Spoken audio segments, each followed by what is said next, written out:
Woodward Sports' own Tom Mazaway and Sam Stick Day will be hosting our Lions postgame show after every Lions game all season long. Tune into the Woodward Sports YouTube channel for his hot-off-the-press takes, game analysis, and Kool-Aid sipping celebrations.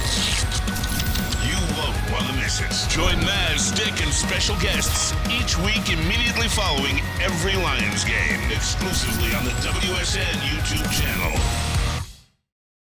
What we did last week, it was a tough loss, and to come in this week, man, mentally locked in, ready to roll, right mindset. It was a back and forth game, but I thought all three phases we complemented each other and really came out, to finish this season off the right way and get a win. And now we've done all we can do to this point as far as now we wait and see what happens, but we got an opportunity to get the two depending on these games after us. So I was really, really proud of the guys, really proud of them.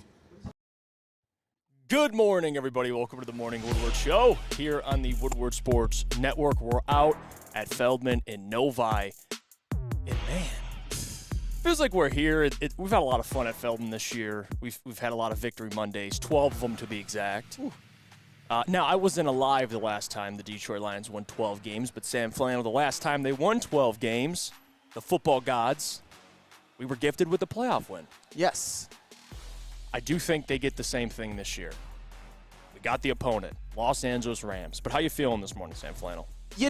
I'm feeling great. Obviously, I think this is one of those days where as much as we're kind of turned the page to going to playing a home game against the Los Angeles Rams, Matthew Stafford coming back to Ford Field to try to ruin Lions fans' dreams. I understand all of that. But before we do any of that, can we just appreciate how fun and great of a regular season this has been? Us Lions fans are just not used to this. I mean, Jeff, you weren't even born the last time they had 12 wins. I was just a mere baby the last time they had 12 wins. It's just none of us really know what this is like. And it's just been so much fun to cover it, so much fun to watch it. And no matter what happens, that can't take that away from us, although they really need to win this football game Sunday night. But we'll get to that more during the week. Yeah, we got the opponent, it's Los Angeles Rams, and we'll break that down more in depth throughout the week. We'll take our time with that one. It is the day of the national championship game, which is already significant. We're going to break Michigan, Washington down more so in the second hour. I want to spend time, at least right now, most of the first hour, breaking down some of what we saw from the game, some of the storylines. We'll get to the Sam Laporta stuff in a couple of minutes as well. Amon-Ra St. Brown, 1,500 yards, double-digit touchdowns. I mean, he exceeded even my expectations. 1,500 yards, and he missed a game. Yes. Yeah, he's the real deal. But we'll get to the Sam Laporta stuff because I do want to get into it because I know yesterday was controversial. We had the live stream, the watch party, we had the pregame show. And it seems like the conversation this week, Sam, with the starters has been, get those guys out healthy, which I 100% agree. That should be your goal going into the last game of the year. The Lions, though, are a little bit different than other teams because they still, number one, had an opportunity to get the 2 seed. But also on top of that, Dan Campbell already came out and spoke on what he believes in. He's going to play these guys a majority of this game, and he did that. He played his starters. Now, for people that were coming out, and I had this conversation with Booner yesterday about Sam Laporta, and remember, Sam Laporta got hurt in the first half. So even if you were in the camp of, and by the way, the score was only, 13-6 in the first half. So if you're one of those people that were like, well, he should have been rested in the second half, he was already hurt. And if you're on the side of, well, he should have never played at all, that was never realistic to me, okay? And I'll tell you why. The Lions came into that game without already Brock Wright. So they had 2 tight ends in that football game. Dan Skipper, you saw him line up. He was eligible. Yes, he was. And he caught a football. Let's go. But there was no possibility he was not going to play at all. Because they only had 2 tight ends. And, of course, you need a certain amount of players on game day. And it's just unfortunate. It's a freak injury. It's not like Sam Laporta has been banged up all year, dealing with all these different types of injuries. I mean, maybe you can make the case if a guy like a Frank Ragnow went down, you're like, well, he's got the inoperable toe injury. He's dealing with injuries. He should have never played. Sam Flannel, Sam Laporta, the loss of Sam Laporta hurts. It does. But this is also a team, and this isn't to discount anything Sam Laporta is doing. He is a historically great rookie tight end. What he's doing, he broke the reception record too. But they went 8-2 down the stretch last year without him. So it's not like because Sam Laporta's hurt, everything's over, burn it all, we're losing. I don't want people to think like that. I just think it was never realistic to expect, because hindsight's always 20/20, right? You should have never played. Guys, he got hurt in the first half, and there's nothing you could do. Injuries happen. It's unfortunate. But for the most part, the Lions got out of that game healthy. They won. They won 12 games. Unfortunately, the Cowboys didn't lose, so you're still the third seed. But here we go. This is football. So I wanted to get that out of the way. I wanted your thoughts on the whole Sam Laporta storyline and him going down. Yeah, well, obviously that was the one thing from yesterday's game that kind of put a damper on everything, because I do think Sam Laporta's loss, however long it may be, could be costly, because he was Jared Goff's second favorite target all season long, and in some games his first favorite target, and you could argue he was the best tight end in the NFL as a rookie and had a historically great tight end season for a rookie. That's all well and good. My thing is, I do think the Lions can overcome this, although it's not going to be easy. And also, if the Lions had nothing to play for in the standings, there was no possibility of them moving up a seed or down a seed or anything like that, I would be livid today. I would be livid with Dan Campbell and everything. I'd be like, what the F were you guys doing? But the reality is that the Lions did have a chance to move up to the 2 seed, which means you are guaranteed 2 home playoff games, as long as you win the first one, of course, but you would play your second. You would play the divisional round at home, and then who knows, maybe even play the NFC Championship game at home if the 49ers were to lose. But that's and the thing is, 2 out of the 3 things that needed to happen actually happened. The Lions won. The Eagles got dog-walked by the New York Giants, which the Eagles, man, they look really, really bad. Yeah, thank you, New York Giants. Unfortunately, the Washington Commanders and Lucas Klotz's Messiah, Sam Howell, did not get the job done, but they had a chance to move up to the 2 seed, so I will not begrudge Dan Campbell for playing his starters. I will not begrudge him for keeping them in even after the Sam Laporta injury, because at some point, and they said it on the broadcast, you just have to commit. You can't just be like, okay, now that somebody's hurt, you got to get them all out, because if you're going to do that, if you're going to play your starters, you might as well win. Because if you do that and lose, disaster. But they did what they could do to try to get the 2 seed, and just the Washington Commanders wouldn't comply. That's all. Yeah, and then you had Carson Wentz. Win over the 49ers, Sam Darnold, Lucas Klotz's guy. Yeah, it's your guy, Lucas Klotz. You claim him. They lost, so of course the Rams are the matchup here. But I want to say this, too, on the 49ers, because people would be quick to say, well, Campbell messed this up. You should have went in that game with just one tight end. Had Dan Skipper as your other tight end. Dan Campbell. He failed the Lions fan base by not keeping Sam Laporta healthy. Well, ask the 49ers. They had Debo, Ayuk, Trent Williams all playing. But the difference is, did those guys get hurt? No, so no one cares. But if one of those players went down, of course, they'd be talking about it. So listen, Sam Laporta, for the majority of this year, has been healthy. So if he walked out of that game unscathed, no one will be talking about it. It's unfortunate. Cleve Raymond went down as well. He's a big one because of what he does in special teams. He was making plays out there. It's unfortunate, but guess what? Who's available? Zach Ertz, who I wouldn't mind at all bringing him in. That's a guy who's played in a lot of playoff games, and not that they – not that he's the reason if they sign him or don't. He'd be the reason they win. But, hey, you get another guy in this tight end room. They brought back late last night Anthony Firksker.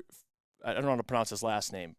Firksker. I don't know the hell you pronounce his name. Whatever. Backup tight end. They're bringing him up, so they'll have some depth there. But they're going to have James Mitchell step up if they don't bring in Zach Ertz. And he made a couple plays. It stinks, but what are you going to do? Yeah, I mean, what are you going to do? Zach Ertz, I think at this point you probably have to work to get him in, because he is a guy who is nowhere near what he once was, which was at a time one of the better tight ends in the league. He had a couple 1,000-yard seasons, I believe, a couple of 100-reception seasons. He won a Super Bowl with the Philadelphia Eagles, had an impact on that game. I remember he scored a touchdown. So he is somebody that maybe the Lions could look to bring in. I don't necessarily trust James Mitchell, although to his credit, I will give him this on that play where Jared Goff rolled out to his left and threw across his body. It was James Mitchell who made the catch, and at that point the Lions were ahead by 7 and looking to salt away the game. So James Mitchell did make a play, and that was a hell of an athletic play by Jared Goff, by the way, just for the record, for people who think that I hate him. That was very, very, very nice. The thing is, Sam Laporta, his loss is obviously, it's going to hurt. And it's not as bad as people may have feared, but who knows if he'll even be able to be available for any time in the playoffs. That's not good. But the Lions had something to play for, however unlikely it may have been. And I said it last week. I was willing to take the risk, even though I obviously am upset now, and the air was kind of taken out of Ford Field when Sam Laporta went down. But I am not going to second-guess Dan Campbell because they were very, very close to getting the 2 seed. 2 out of the 3 things happened. Just the 1 didn't. But you got to try. You can't. That game was not meaningless and never was meaningless. Yes, I 100% agree with you. And this comment, John Macroon, shout out to the doc. He says, next time Lions need to fight, and if anyone steps on St. Brown's ribs. You see that? Oh, yeah. That was dirty. Yeah. Like, it's not like, Amon-Ra St. Brown was tackled and he had a rib injury. No, that was that was from a Vikings player kneeling on his stomach to get up. But St. Brown, he went back in the ball game. He looked healthy. You didn't have 2,000-yard backs, unfortunately. Just Dave Montgomery and Jahmyr Gibbs got close. Yeah. But, hey, those guys got out healthy. I think that's a big part. And the offensive line's healthy. Jared Goff's healthy. St. Brown, he's probably most likely going to play. Jamison Williams will be back. I still have confidence this team can produce. CJ Gardner-Johnson got a pick on his return. So, defensively, Aiden Hutchinson, 5 sacks in 2 weeks. Yes, sir. He's heating up at the perfect time. So let's get into it. We're going to go to break. When we come back, we'll talk more about those storylines, what impressed us from the game, maybe what disappointed us, all that and much more. But first, we got to hear about our friends from Lady Jane's. Come to Lady Jane's Haircuts for Men for an award-winning haircut experience where I get my A-plus haircuts from the A-plus stylist. I'm actually heading back to the studio at some point today for the watch party for the Michigan football game. And if I were feeling a haircut, I would definitely stop into Lady Jane's. But I'm going to keep it a little long, keep the good juju going along right now. And you can register to win a trip of your dreams, an all-expenses-paid suite for the 2024 NCAA tournament. That's right, no expense spared for you and 5 of your best buds. Lady Jane's Haircuts for Men open 7 days a week. Walk in anytime. It's wicked awesome.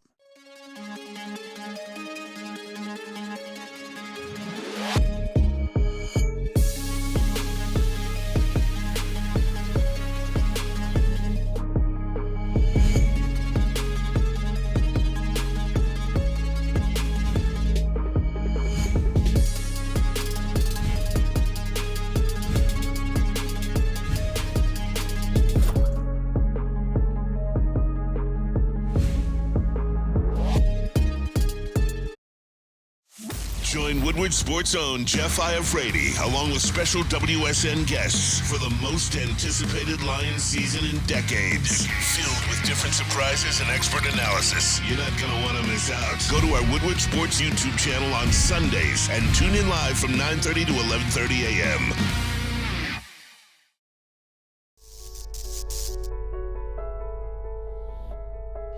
We've just received word. The world's cannabis supply has vanished. The public is outraged and has taken to the streets in response to this tragedy. The individual responsible acted alone, and we can only hope they will make things right soon.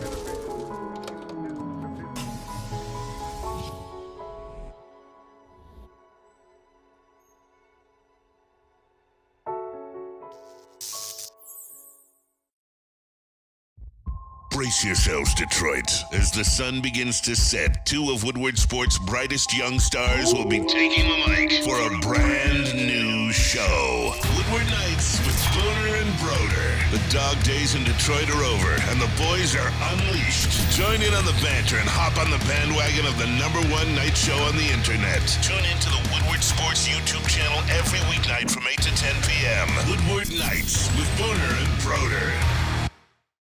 We got 2 more banners to hang. What's next? Couple more guys? NFC and Super Bowl? We got a couple more banners to hang. 2 more banners. And I'm not falling short.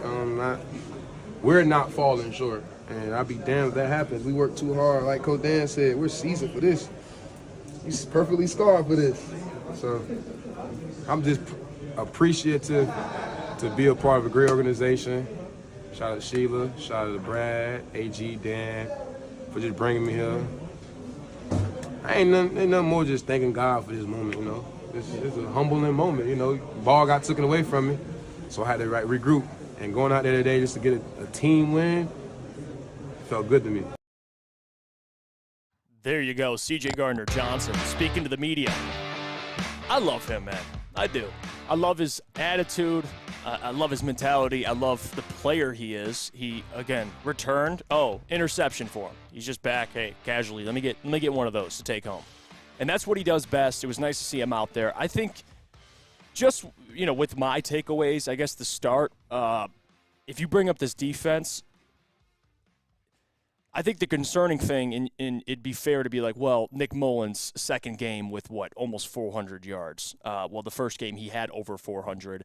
This game he had 4 away from 400, 4 yards away. Now, they got takeaways, which I think is the more impressive thing to me, because this defense has been taking the ball away recently, and it's right on track, right before the playoffs. Even if you do give up a ton of yards, takeaways are everything, and I'm glad they're starting to do that. It helps to have a guy like C.J. Gardner-Johnson back. It helps to have Aiden Hutchinson playing his best football all year, 5 sacks of the last 2 games. I mean, and not just the last 2 games, Sam, 2 big games, right? At Dallas, huge game, essentially to decide the 2 seed. He shows up 3 sacks. Season finale, another chance if you win and 2 teams lose to get the 2 seed. Guess what? 2 more sacks, couple tackle for losses. Just living in the backfield the last 2 weeks, paying rent. So it was nice. I think the defense, although, again, they can't stop a number 1 wide receiver, which that's fair. You could also say, well, great players make great plays. Okay, at the same time, I get that. But we know corner's the weakness. Like, it's not like I learned anything new besides some of the players that are starting to step up. So I just think some players on defense are playing their best right before the playoffs. Jack Campbell, I think since week 1 to now, he's looked a lot better. And you got Cam Sutton getting an interception, which is nice to see him get takeaways as well. Offensively, I didn't really learn much. I think this offense, especially in a season finale, offensively and defensively, they're not trying to give anything away. It's mostly vanilla stuff because they know teams are watching film. They want to save a lot of their bread and butter stuff for next week against the Rams or whoever they face. Now it's officially the Rams. So overall, it's a win. They get to 12 wins. It's not like this game, to me, you needed to win it, but it's not like we're going to sit here and dissect the game within itself. I can't take too much away from a season finale game in which you don't really want to show anything. But a win's a win, Sam Flannel. They're at 12, so yeah, that's okay. I understand what you're saying 100%, that there may not be too much to take away from this game, but here's the thing. I'm going to look at this more from what I'm more encouraged about going into the playoffs and what I'm slightly discouraged about, because they did get the win, and I think there's more to be encouraged about than discouraged about. I will start with the things that I was impressed with. I was impressed with the passing offense, first of all. Even with Sam Laporta going down in the first half, Khalif Raymond going down and playing the entire game without Jamison Williams, this passing offense looked as good as it has all season long. I mean, Jared Goff was hitting Amon-Ra St. Brown. Amon-Ra St. Brown was open all day, including that one 70-yard touchdown catch, which was one of the most exciting plays I've ever seen any Detroit Lion make, and maybe Amon-Ra St. Brown's greatest career highlight. Unbelievable. Jared Goff was crisp and efficient, one of the best games he's had all year, and the offensive line protected him very, very well. It seemed like Jared Goff, for the most part, had time to throw, and even sometimes when the pocket did collapse on him, he would escape from time to time. So kudos to the passing offense. It looked absolutely great, even though it was missing some of their best players, and that will continue into at least round 1 of the playoffs, when Sam Laporta will overwhelmingly likely not play. I was also impressed with the pass rush, which has been greatly improved over the last, I would say, quarter of the season. As a team, they had 4 sacks, 6 tackles for loss, and 15 quarterback hits. And I don't think it's a coincidence that Aaron Glenn has been a little bit more aggressive with his blitzing, and for the most part, those blitzes have gotten home, and Aiden Hutchinson, at least in the last couple of games, has been absolutely dominant. That's a man that looks like a guy who can win a Defensive Player of the Year or 2 at some point in his career, and that was absolutely huge. The passing offense and the pass rush were 2 things that I took away of as, wow, these are 2 things that can maybe lead the Lions on a deep playoff run. And I'm not saying, and there are a couple things that concern me, though, and I'm not saying it's the end of the world. You may be right that there's not a whole lot you can take away from this. But one thing that definitely concerned me, and you brought it up, was those corners. It just almost seems at this point that they're going to get burned a time or 2. You're just going to have to outscore them. You're just going to have to make some timely plays in turnovers, because any number 1 receiver or even a number 2 receiver is going to go off. I mean, I think at some point we're going to have a conversation about Cam Sutton, because for large stretches of the season, he has not been very good. And the cornerback 2 position has been something that has been a revolving door of like Jerry Jacobs and Kendall Vildor. And I'm not saying that Jerry Jacobs and Kendall Vildor have been trash 100% 100% of the time, all of the time. They're just not ideal, and at times they haven't been optimal, I will just say. It just seems like no matter who they're playing, they're going to give up some passing yards. It might not be the end of the world, but it's not necessarily ideal. I think it's the most glaring weakness on your team by a wide margin. I think that's proven itself out. Another thing that concerns me slightly is that this was the first time all season in which the Lions' rushing attack was fully healthy. Gibbs, Montgomery, completely healthy offensive line, and kind of got stymied. It makes what they did passing the football even all that more impressive. But running the football effectively is something that if the Lions were completely healthy, even if they were missing a running back or an offensive lineman, was something that I could 100% count on every single game. But this game, even though I don't know if they were trying to, but they could have had both backs get over 1,000 yards. Congratulations to David Montgomery for actually doing it. They had one of their worst rushing performances of the season. And I'm not saying that that's the end of the world. I'm just saying that I thought this Lions rushing offense was unstoppable no matter who they played when fully healthy. But the Minnesota Vikings defense, which is, I would say, not as good as some of the defenses that the Lions could potentially face in the playoffs, pretty much shut that rushing attack down. It's the rushing attack that I believed was the best in the NFL and still do, and it got shut down by the Minnesota Vikings. Those are some things, I think that is something that they can clean up and they will improve on when they play Los Angeles in the first round at Ford Field in the wild card round on Sunday night. But the whole corners thing and giving up lots of big plays to big-time receivers. You're going up against Puka Nacua. You're going up against Cooper Kupp. That is the true concern, the cornerback play, and just giving up a ton of big plays in the passing game. Yeah, and again, although the defense gave up another almost 200-yard game, obviously CD went for over 200, and then they faced Justin Jefferson last time, and he had over 100 yards. So, stopping number one receivers has been a problem. Cam Sutton, I think, and I agree with this comment here. It's Mr. K. Wells, I believe, that put it. He says Sutton is a CB2. We need to find that CB1 this offseason. I agree. Agreed. That's why I'm not shocked by what happened. We know this passing defense is a problem. Now, what balances that out is takeaways, and they had 2 takeaways and 4 sacks. And it's not like the pass rush was consistent, but when they got there, they got there. Aiden Hutchinson being a big reason they did. Levi Onwuzurike. Yeah. Potentially saved his career with that sack, and I think it's over. But regardless, he got a sack the game of the season. So there you go, put one sack in his stat line for him. But Jared Goff, I think, is another takeaway because he had another over 300-yard game. He played the entirety of the game in 23 of 32 for 320 and 2 TDs, no turnovers. I'll take that. That's what you want out of Jared. Played a clean game. Say what you want about this Vikings defense.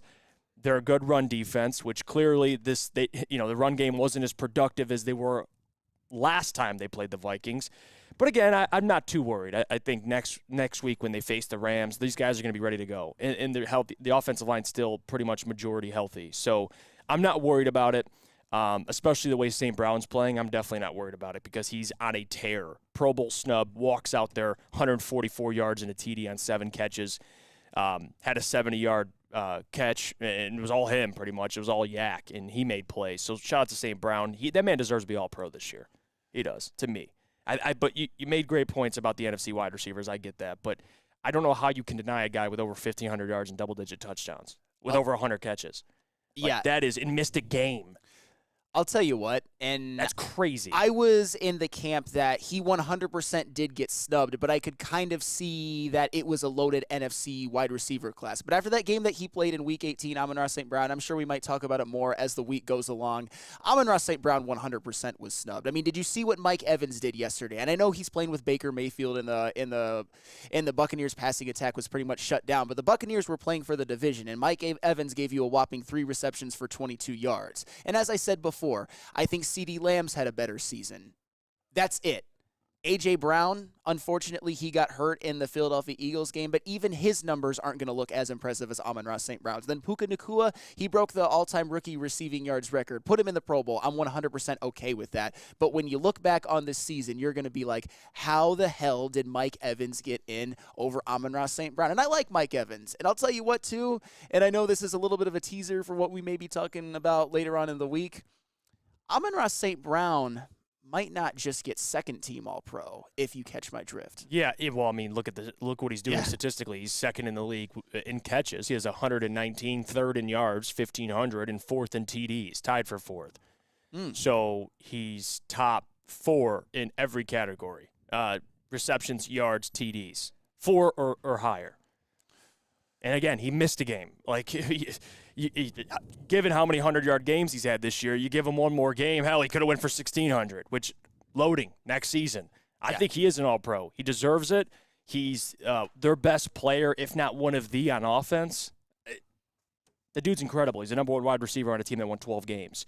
And at least he got out of there, for the most part, unscathed. Got a little bit of a rib injury, but hopefully he'll be okay, and hopefully he can play this weekend. I think he will. So that's good news. I want to read some of these comments because people are chiming in already. Not worried says Evans is washed up, just a jump ball 50-50 game. It's a little. See, we don't need to do Not this worried right now. said that. We don't need to do this because Mike Evans did have, in my opinion, a Pro Bowl caliber season. But you can't put Amon-Ra St. Brown off of the team in favor of Mike Evans. And oh, by the way, I got to give you credit for something, Jeff, because I kind of dismissed it at the time. You were talking about Mike Evans and his consistency and in his game-to-game consistency this season. I think it showed out that Amon-Ra St. Brown, his floor, and I know he's had a couple games worse than this, to me his floor is almost like 6 receptions for 74 yards. And Mike Evans, he's one to be up and down. And in this last game, Amon-Ra St. Brown gave you $144 and a touchdown, and Mike Evans gave you 3 receptions for 22 yards. I think that played itself out exactly like you would think that it might, and kind of with the ebbs and flows of St. Brown's season versus Mike Evans' season. I just think you have to reward consistency. Sure. I think that matters. Like, if you have a guy who goes for 100 yards in about 60% of the game, 70% of the games, I think that deserves praise, rather than a guy who gets 150 yards, 30 yards, 90 yards, 40 yards. It's like a guy who's just consistently great no matter who he's going up against. And like I said, he's second in the league in catches. That's got to mean something.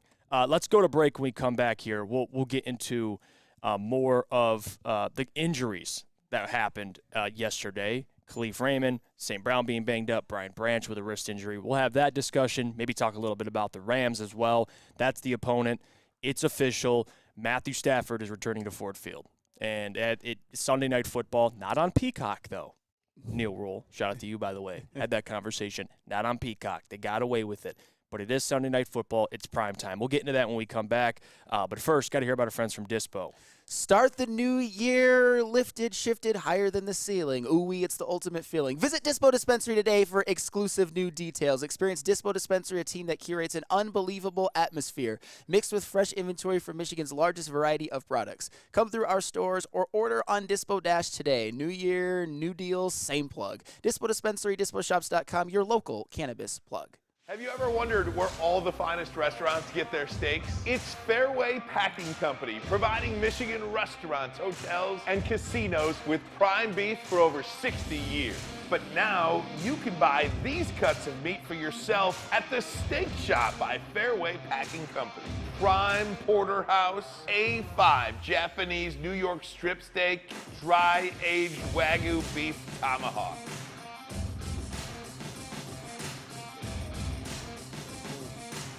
Delicious. Get to the Steak Shop today. Enjoy fine wine, have a private party, and get the finest cuts of meat anywhere. The Steak Shop on Mack Avenue in Grosse Pointe Woods, or order online, fairwaypacking.com. At Planet Fitness, you can get energy without the judgment. Hi, can you help me with this? You don't know how to use it? This is better. Join now through January 12th for just 24 cents down, $10 a month. Never intimidating. Always free fitness training and equipment for every workout. Join today during the Big Fitness Energy Sale for 24 cents down, $10 a month. Cancel anytime. Deal ends Friday, January 12th. Over 50 Metro Detroit locations. Join Woodward Sports' own Jeff Iafrate, along with special WSN guests for the most anticipated Lions season in decades. Filled with different surprises and expert analysis. You're not going to want to miss out. Go to our Woodward Sports YouTube channel on Sundays and tune in live from 9:30 to 11:30 a.m.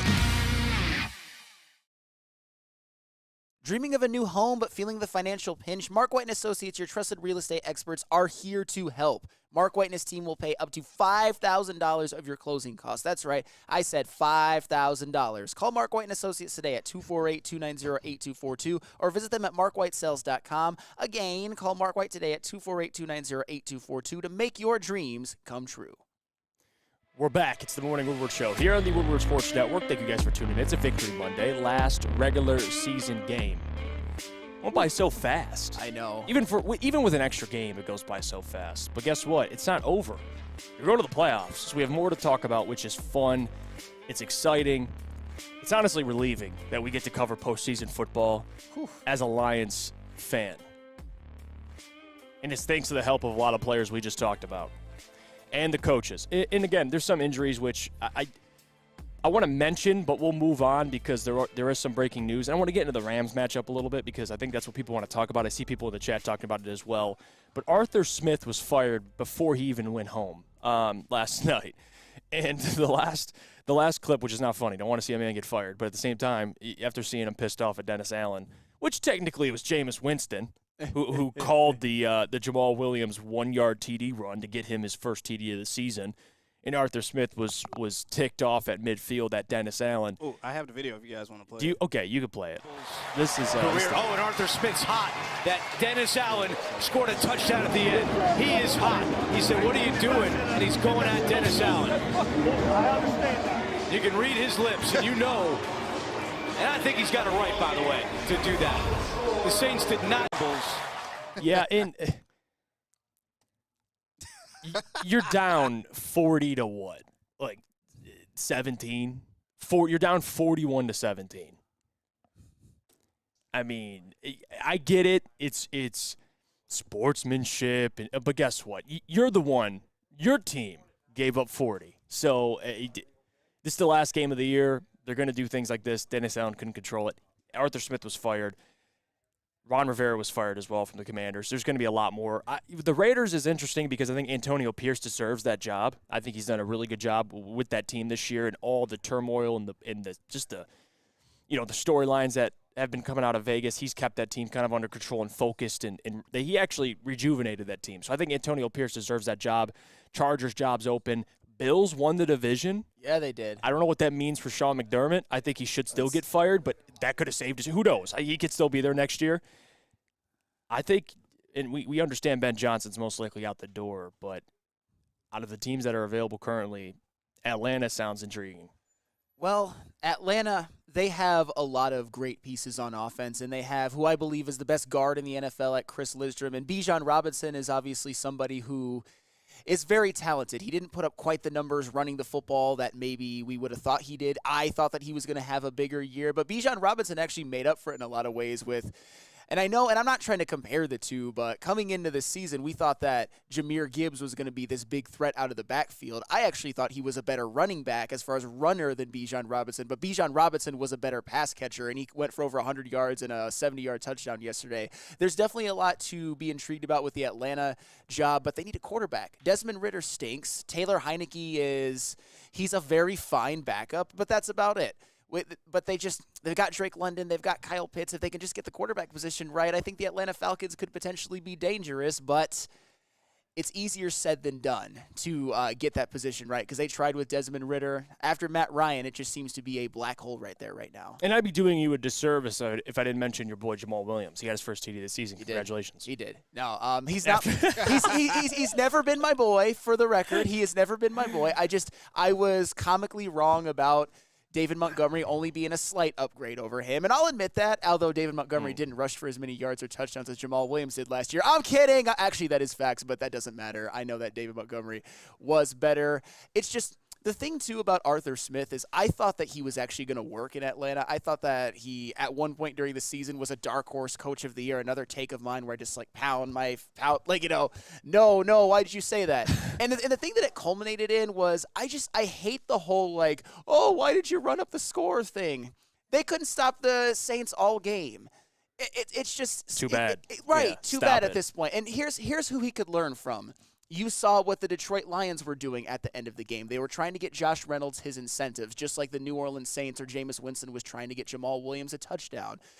At the end of the game, Dan Campbell explained it because I think they wanted Josh Reynolds to get the yards and the touchdown, which if they would have got a touchdown, that could be construed as running up the score. But he explained it to Kevin O'Connell, and Kevin O'Connell was like, I'm cool with it. That's how you handle it. That's how you handle it as Kevin O'Connell versus, salty Arthur Smith at this point. Yeah, and we do have a video of that as well. Dan Campbell talking about giving Josh Reynolds his incentives because they were trying to feed that man to get not only $250,000 for a TD catch, but $250,000 for I believe about 30-something yards, which I think he hit. But JB, here's the video of Dan Campbell talking to the media.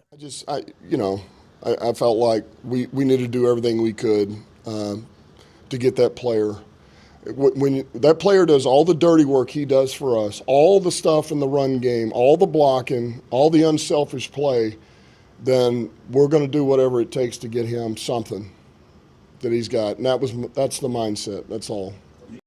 Yeah, I love this. I love when coaches go out of their way to get guys incentives, because there are stories about coaches preventing guys from getting certain incentives, like guys that needed I forgot what player it was, but there'll be a player that needs another catch or two, and they'll be benched in the second half or benched in the fourth quarter. Like, it's some shady stuff. And Dan Campbell does this to a guy in Josh Reynolds who's a free agent next season, right? Yeah. A little bit of, hey, go back here. Make your bag. We'll make sure you get your money. And I did bet on a Josh Reynolds TD. If you watched the pregame show, you know how we felt about that. And they fed that man 3 or 4 times in the red zone, and he didn't connect. But it is what it is. He got $250,000. Yeah, Happy for Josh Reynolds. I think Josh Reynolds is one of those guys that we all root for as fans. We wanted him to get at least one of his incentives because it looks like at one point in the season that he was going to blow those stats away and get both of them with ease. And he's obviously somebody who has not been as big a part of the offense lately as he was at the beginning of the year. But at the beginning of the year, he was making so many big first down catches, touchdown catches. Even at the end of the season, it seems like every time he touches the ball, it is a big play. It's a first down. It's a 3rd and 8. Jared Goff obviously trusts him. So it feels good for a guy like Josh Reynolds, who has been, and I know this word gets overused, an unsung hero of this Lions offense pretty much ever since he got to Detroit at the end of 2021. Kudos to Josh Reynolds. I'm glad he got at least one of his incentives, because for a guy like him who's not, he makes good money for the average person, but who's not a high-paid wide receiver, an extra $250K, that can go a long way for Josh Reynolds. Yeah, it's $250,000 more than he had the day prior. Yeah. So, hey, 100%. You'll take it. Who cares how much it is? And again, I love that Campbell does that. He looks out for his players. Ben Johnson as well. Ben Johnson already spoke about how they kind of wanted to do that this week, and there you have it. To get to some of these comments, people here, Joseph says, why is nobody talking about the possibility of the Packers beating the Cowboys and us having the second-round game at home against the Eagles or Bucks? Yeah. And by the way, there's another storyline. A lot of good playoff games. You have Mike McCarthy facing the Packers. Mm-hmm. That's a great one. And then you have Stafford returning back to the place that he came from. And then you have Jared Goff facing his former team. There's a lot of good storylines. Now, if the Packers do beat the Cowboys and you have a second-round home game against the Eagles or Bucks, I like the Lions in that matchup as well. Yeah, absolutely. So, and this is to Booner as well. When he talked about the Booner path, and I think it's hilarious, by the way. Love you, Booner. I do. But a lot of it depends on matchups. Who are you facing? If you beat the Rams and you get the Bucks in the second round, I'm here for it. There's your path to the NFC Championship game, because I think they could be both teams, and they'll be favored against both teams. Yeah, if you even the Eagles. If you're the Detroit Lions and you get those two matchups, you're doing backflips at this point. And I understand where nobody, at least neither you or I, are doing backflips about going up against the Los Angeles Rams. That does scare me, especially the Rams passing attack. And this year they actually have a damn good running game led by Kyron Williams. But at the same time, I think the Lions will be favored to win. But if they get to go up against the Tampa Bay Bucks in round 2, that would be a great matchup for the Lions. We already saw what they did to the Bucks early on in the season. Obviously, they were a different team. Baker Mayfield hadn't quite hit his stride yet, but Baker Mayfield the last couple of games has been absolute dog poo, and they still managed to hold on, which burns my soul because I hate Baker Mayfield. But still, it would be nice for the Lions to vanquish them as well. But at the end of the day, and I know we might get into it more later on in the week, I don't expect the Cowboys to lose to the Packers. I think they're just a much, much, much better team at this point. Yeah, I do too. I in the storyline with the Packers, cool, but I think the Dallas Cowboys, although I I don't even want to put my faith in them beating the Packers, but you are right. They are the much better team. And the way Dak and CD are playing, in that defense, we'll see. Can't count on the Cowboys, but also in some games you can't count out the Cowboys. Sure. It kind of goes both ways with them. All right, let's go to break. When we get back, we'll get into Aiden Hutchinson because he's on a tear. 11.5 sacks, 3 forced fumbles, interception this year. He's earned that Pro Bowl nod. He is. In these last 2 games is what – because I'm not going to deny he's made an impact every single game he's been a part of, but the 5 sacks – He's wrecking games, Sam, and at the right time. Because this week against the Rams, I'm going to need him to get after Stafford here. Sure. No love lost. Put a target on him in your head. Yes. Dream about sacking. It's like when man. Chad Johnson, Ocho Cinco used to put the list of DBs he'll be facing throughout the regular season, and he'd check them off every time he'd cook one. Aiden needs a picture of just Matthew Stafford in his locker. Yep. Every day, just look at it. Say, I'm going to get this man 2-3 times this week. All right, let's go to break first, though. Got to hear about our friends from Guardian Alarm. It's a new year. Let Guardian Alarm offer you customized solutions from real experts. Our professional technicians take the time to recommend security and automation solutions specific to your needs. 24/7 professional monitoring. Call us anytime, day or night, and know that a Guardian team member will stay on the phone as long as needed. Technology backed by people. Your safety and security deserves technology that's been proven to work and people have been proven to care. Call 1-800-STAY-OUT. Stay out. That's 1-800-STAY-OUT. Guardian Alarm, your local security experts. At work and at home, we're there with smarter security solutions. Featuring complete automation with customized alerts and more. For over 90 years, we've been the company that's been counted on to protect what matters most, all with personalized service and care. Right now, for a limited time, receive a free video device plus free installation with a new home system. Guardian Alarm. We protect Michigan. Now, coming to Woodward Sports, Woodward and Main Street, the Woodward Sports Network Detroit Lions Show. Catch Gabrielle D. Phillips, Matt Broder, and Terry Foster for all the latest news on your Detroit Lions every week. Only on the Woodward Sports Network YouTube channel and woodwardsports.com.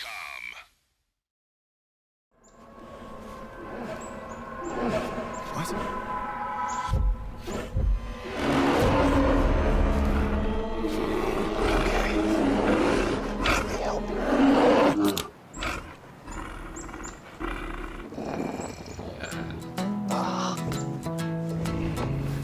Oh, yeah.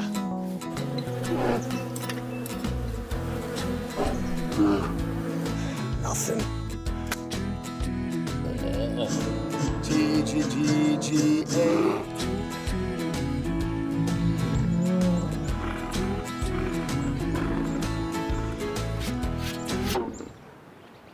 Oh, sorry, I forgot. There we go.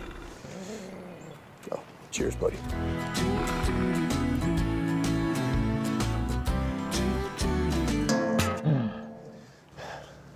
I think we need to get you a pick.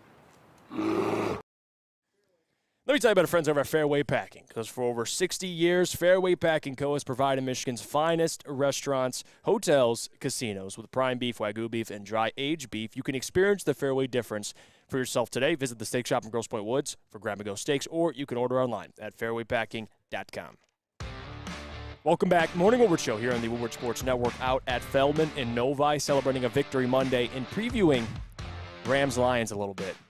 You know, we'll get into the juice of it all later in the week about how the Lions can win this football game and all that and much more. But right now, just bringing the matchup and talking about it, bringing it up. And I've been speaking about this for a little bit here on the show, and you guys know how I feel about Matthew and the Rams, and I got a lot of respect for him. We argued earlier this week. I had him at 6 or 7 on my power rankings. I do think the Rams are one of the hotter lower seeds and just really the hotter teams coming into the playoffs in the entire NFL. I didn't expect Carson Wentz to win that football game, but sprinkle another win on there, I guess. The Rams, I do think the Lions are the better football team. I do. Sure. And I think the Lions can do a lot of things that will cause the Rams problems. But you can't deny, as a Lions fan, and there might be some of you out there that prefer the Rams, this is the matchup I did not prefer. I just because, to me, it's not like I didn't think the Lions could beat them. Obviously they can. I just didn't think it was worth the storyline. Like, because God forbid they don't. I don't want to. It's going to suck. I'll just tell you that. Even worse than if you just lost to any other team. It's going to hurt even more. Now, if you win, the payoff will be incredible. But I just don't want to deal with the drama. But here we are. And again, for storyline purposes, this is great. The NFL is smiling. Yes. Because this is the best matchup you could get. Lions, it's two quarterbacks that were traded for each other. You got all these connections to the organization. You got Brad Holmes to the Rams. Sean McVay knows Goff. Obviously, Dan and Brad don't know Stafford as well, but obviously some of the players do. Decker or Ragnow, they've been friends with Stafford for quite some time. But I think at home here, Lions got a tough game, and I think they can do it. And they're favored right now, as they should be. And if you talk about players that can kind of wreck this entire game, it starts with the guys up front. This Rams offensive line isn't great in pass protection. You get James Houston back. Ali McNeil's kind of – some of the rust came off yesterday against the Vikings. You're going to need this defensive line to be on point. On point. Because the secondary, they're giving up some yards, and that's going to be a problem with Puka Nacua and Cooper Kupp. I mean, those are two guys that can completely take over a game in the passing game. But I think this pass rush is going to be everything. And, of course, the run defense. Because Kyren Williams, I think, is averaging the most yards per game in the NFL for running backs. So this run defense – and I know they slipped up a little yesterday, but I'm not too worried about it. They've been consistent all year. The run defense in the pass rush, just the defensive line in general, they're going to be a big part of this football game. Huge part. And not to take away anything from what the Lions have done, especially when they've played the Vikings both times. They've been kind of bend, don't break. They've allowed some big plays, but they've also gotten some timely interceptions. The defensive line is definitely going to have to get to Matthew Stafford, 100%, and the Lions are going to have to shut down Kyren Williams. But they're definitely going to have to get to Matthew Stafford because here's the thing. The Lions' defense lately has been very good at creating turnovers, but it's much easier to create turnovers when you're facing Nick Mullins versus Matthew Stafford. And Nick Mullins, we all know, as much as he made some good throws, he put some up for grabs many, many, many a time. He was the ultimate gunslinger, and it burned him. It burned him at the most important moments, and that's why the Lions were 2-0 against the Vikings this year. But Matthew Stafford is a different animal, and that's all that I'm saying. And I expect the Lions to win, but I'll tell you what, the whole game, I'm going to be looking like I did on the at the watch party of the Alabama-Michigan game in overtime, where I'm basically just shaking, borderline in the fetal position, because if they win, the Lions, it's going to be ultimate euphoria. It's going to be vanquishing of demons that would normally require an exorcism. But if they lose, it's like the cruelest twist of SOL fate. I don't even want to bring those three words up, but am I lying? No, you're not. And I want to be fair here, although I have my own personal beliefs about the Rams and how I think they should get more respect because they're playing really well. The other side of that, and the counter argument you can make is, well, Jeff, they've had a lot of close games as in recently. I mean, they won by 1 to the Giants, and Matthew Stafford turned the ball over a couple times. So it's not like this team is – I mean, they're not the Rams team that won the Super Bowl. So I want to make that very clear. Their defense is much younger. They don't have Von Miller. They don't have Jalen Ramsey. They don't have Andrew Whitworth. Now they have a better running back in Kyren Williams, and they have Puka Nacua, who's he's better than Robert Woods or OBJ. I'll just say that. Way better. Puka Nacua is damn near almost broke the rookie record. So they got weapons, but I do think the Lions, they're the better team. And if take the Matthew Stafford storyline out of it, if it was Joe Schmo as quarterback playing the same way, I think we'd sit here and say, yeah, they can beat the Rams, and they should beat the Rams. But I got a lot of respect for Sean McVay, too. He's a hell of a coach. And on top of that, at Ford Field, this place is going to be rocking. Going to be rocking. And I don't know how fans are going to feel about it, if they're going to boo Stafford or they're going to boo the Rams or whatever the case may be. You treat Stafford like an enemy. Listen, I rooted for Stafford when he was on a Super Bowl run. He got a Super Bowl. I don't give a damn anymore. It's over. Right? That Detroit Rams stuff, it was dumb to begin with, but that should be dead.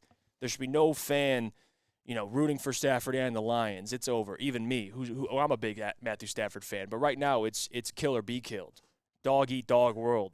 And Matthew Stafford, he's in the crosshairs this week. And I think the Lions are going to be motivated as hell to whoop his ass. And this is going to be one of the most, if not the most focused Jared Goff will be in a game. Because not only is it a playoff game, but it's against a guy who's very familiar with him and the team that gave up on him. I think and hopefully that's a good thing to see a pissed off Jared Goff. But this storyline stuff should favor the Lions. I think it should. Since it's the Lions' first home playoff game in many, many years, 30 years, you need to treat Matthew Stafford as a fan the same way that you would if it were Aaron Rodgers coming to town back in the day. You know that every Lions fan hates Aaron Rodgers. I actually respect him more than most, but still, if he were coming to Detroit in a playoff game, I would boo the hell out of him. You have to treat Matthew Stafford as if he is your most hated rival, as if he is the person that can ruin your entire dreams for the year, which he is for the record. And he's had a good season, and he has good weapons. He has a good running game, and the Rams defense is solid at certain positions, and they still have that guy by the name of Aaron Donald, who, in my opinion, is the best defensive player ever. So there's that. You have to, if you want to boo him, boo him. If you want to say you suck, say you suck. If you want to laugh every time he makes a bad pass or if he throws an interception, if you want to be like, little girls pointing and laughing, ha, ha, ha, ha, go ahead and do that, because he is the man that can ruin the dream this season. And that is all that we should look at Matthew Stafford as now. We can respect him for what he did in Detroit, which I do. I can respect him as a great quarterback who, when he left a bad situation and went to a better one, won a Super Bowl in his first year. That's all well and good. But for this game at this time, we got to be all in on the Detroit Lions. And I think it's pretty unanimous that we all are. Yeah, and to correct, Puka Nacua did break the record. He did. I just want to make that clear. But still, Puka and Cooper Kupp is my biggest concern. Yes, Matthew's an incredible talent. I still believe with his arm talent, he's a problem. But it's more about the receivers. The Lions have struggled to stop a number one wide receiver. Now you got two guys that are essentially number ones. Yes. Like Cooper Kupp and Puka Nacua. The Mormon, Puka Nacua, out of BYU, who's been insane, absolutely incredible. So it's a tough task for the Lions, but guess what? It's the playoffs. Who cares? I mean, if you're that team, you should win this football game. At home, you're going to be favored. It's the same case I made at the beginning of the year. You win your division, you'll be favored in a playoff game, you win it. And I'm still consistent. No matter who the opponent is or would have been, the Lions, this is the next task. This is the next thing to check off to prove that, hey, this is a new era. Get a playoff win against now your former franchise quarterback in Matthew Stafford. So Jared Goff, this could be, I don't want to say a make or break game, but at the same time, this could be a game that Brad Holmes looks at and says, okay, if Goff goes out and plays really well, you think in the back of your mind, you know what? We're going to keep building this roster. That's the guy we want in the postseason moving forward with us. I think that's the guy that could take us to a Super Bowl. But if Goff just absolutely craps the bed, then there's that thought of, is this the guy that we want to put our chips all in for? That think he can take this team to the promised land? It's just a fair question, I think, Brad. This is a big game for a lot of different players you evaluate. Oh, this is huge for Jared Goff, among other players, because this is a bit of a huge revenge game for him as well. And the way that he's played the last few games, and especially yesterday, there is a pathway for me to believe in him as maybe the guy moving forward, whereas after the Bears game at Chicago, I thought there was no chance. But that involves playing well and the Lions making a deep playoff run. If the Lions lose to the Rams and Jared Goff completely, poos the bed, I think that there is no chance in hell that it gets extended or should get extended or should be the guy moving forward. But if he plays well and the Lions win, there is still that pathway open up, and that would be a huge hurdle to climb in terms of Jared Goff being that guy and earning more respect even amongst the fan base where I think a lot of us are still split on him. So it's a huge game for Jared Goff. I'm not saying it's a Jared Goff well, you know what? It is a Jared Goff. You could argue. I mean, it is. I think you'd certainly win the argument. It's more important for Goff than it is Stafford. Yeah. I mean, Stafford's already won a Super Bowl. Yes. Like if he loses this game, it's like, okay, I got my ring. Mm-hmm. I'm cool. Jared Goff is trying to prove himself still, right? Is this new Jared Goff? We haven't seen him in the postseason yet, which I said to me an extension. You have hopes for this team in the postseason. Like, yes, what he's done in the regular season the last 2 years has been great. But to me, everything comes down to what you could do in the postseason. This team, we're trying to win a Super Bowl here. Legacies are on the line. And Yes. I mean, especially for somebody like Jared Goff, who hasn't proven as much as Matthew Stafford has. It's important for guys like him, Jared Goff I'm talking about, to prove that they can do it. The burden of proof is on Goff. And the reality is that the Rams, in some aspect, are playing with house money. I know when you get into the playoffs, nobody truly has house money because everybody wants to win the Super Bowl and thinks that they can. But the Lions are most certainly not playing with house money. They're going to be favored. It is against the Rams. You already know that. But no matter who they would have got in the first round, the Lions are going to be heavy favorites, and it's going to be a disappointment no matter what. I just don't want Matthew Stafford's first playoff win at Ford Field to come as an opponent. That would just be terrible. This comment, just a fan. Why are you both defending Stafford? I don't. Where do we defend Stafford? I just said go kick his ass. Yes. I don't know, but regardless. We have to say that he was a choker or stat Padford, or else we're dick writers. There's a faction of the fan base that feels that way. Yeah, I think we're just honest. Listen, I'm a Stafford fan, but not this week. He's the enemy. Yes. That's how it should be treated. That's a guy that who cares? You go out there, Aiden Hutchinson. I don't know if I'll go Sam Flannel and say knock him out the game. But if it happens, it happens. I'll tell you Call up Bruce Irvin. Hey, Bruce, we need you. Matthew Stafford is a candidate, I think, to be knocked out of the game. I'm not calling for it. I'm just saying he's in his mid-30s. He's had some injuries. He missed more than half of last season due to injury. I want a clean bill of health because the last thing you want to do, although it would be a playoff win, is to get it tarnished in any way, shape, or form, as Carson Wentz had to come in and finish the game. It still counts, but it doesn't hold as much weight. If you're going to face the Los Angeles Rams, you might as well get it done against a healthy Stafford. So clean bill of health for Matthew Stafford. I'm just saying, if you hit him a time or two, every quarterback in the history of the NFL is vulnerable if he gets hit multiple times. That's facts. We all know it. Just a fan says, quit slobbering all over him. He asked to leave. Bro. You're slobbering all over him. Because we just argued why the Lions are better. I think it's funny, man. I do. Let's see. Zeke says, you guys respect Matthew Stafford more than your own quarterback and Jared Goff. Guys, this is where it comes down to. I just spent time giving Goff credit. He played really well. Oh, and but hey, it's okay. And by the way, and this isn't indicative of what I think of Jared Goff or what I think is going to happen on Sunday, so stop typing. Matthew Stafford, as we're sitting right now, in terms of all-time rankings, is miles ahead of Jared Goff at the moment. That's facts. That's not an opinion. That's facts. I know Matthew Stafford has played longer and all of that. So, again, stop typing. It's just we don't have to we've said nothing but good things about Jared Goff, except that we want to see him win a playoff game in Detroit, which he has not done yet. Like I said, with Stafford, it either has to be stat Padford or choker or loser, or you want to have his, or you would let your wife sleep with him or something. There's no in between. Come on. I think it's funny. Mike Bell says, don't feed into it, Jeff. I know. I just bring it up. It is Victory Monday. I'm done. I'm not going to read the troll comments. I just think it's funny.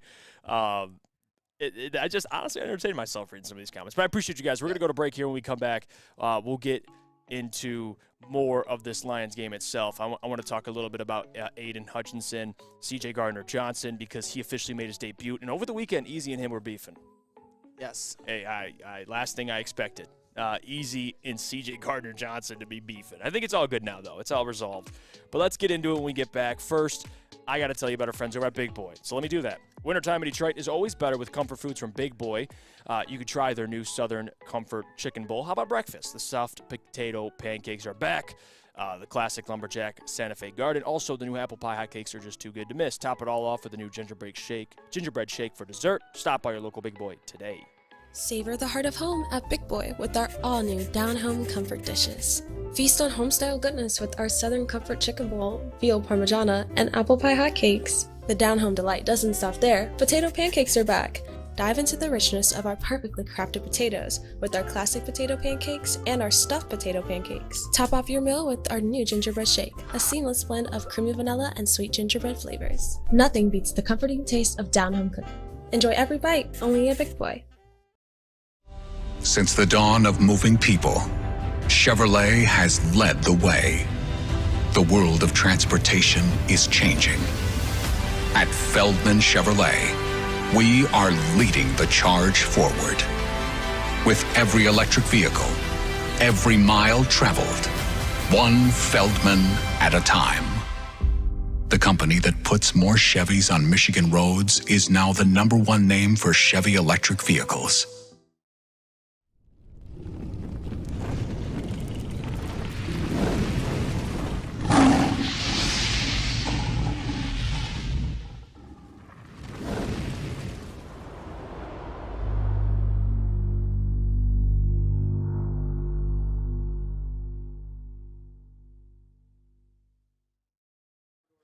Rip to the same old Lions. Big thanks to Sheila, Brad, and Dan for putting it all to rest. But guess what else has found the grave? The same old rock, paper, scissors. Jack Labrador has revolutionized that tired game with 2 new symbols and a franchise-changing 3-point play. Discover the action at jacklabrador.gg and find out why once you go Jack, you'll never go back.